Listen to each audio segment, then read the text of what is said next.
Time for Homeschool with John Harper and John Jastremski. And I'll start with you, Harp. We heard Pete Alonso say it's been tough for them to get it going on offense because of their injuries. Are you buying that, or do you see that answer as an excuse? It's getting to the point where it's an excuse, Chris. Early on there was some validity to it, all the missed games, but they really haven't hit all year. Let's face it, they had their guys the first month of the season for the most part. They didn't hit then, and it was some of the guys that the bench mob, the guys coming off the bench who did the best hitting for this team when they've been in there. So look, over the last 13 games, they scored 29 runs, 2.23 or something a game. I think they're worse than the majors per game for the season. I mean, that's just not good enough. At some point, it's got to fall on this team to be better. I mean, you look at the track records, they're supposed to be better. Everybody expected this team to be a really strong offense. They haven't done it.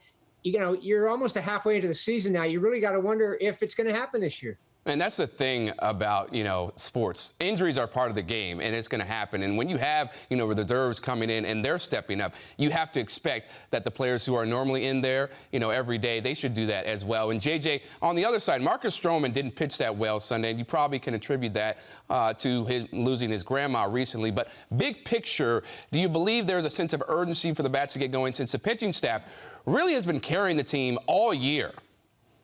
I don't think there's any doubt, Chris. And you keep looking up in amazement, wondering how in the world the New York Mets are a first-place team. And you hit on it. The brilliance of Jacob deGrom, Stroman and Walker have thrown the ball really well. But sooner or later, you got to get the bats going. And that means Jeff McNeil. That means Michael Conforto. That means finding some sense of consistency out of Francisco Lindor. The names are there for the New York Mets. But you look at the offensive outputs, they're at the bottom of the National League. They're right there with the Pittsburgh Pirates, for goodness sakes, when we're talking about home runs. There needs to be a sense of urgency, because if this is going to be a World Series type team, they got to hit a lot better than this.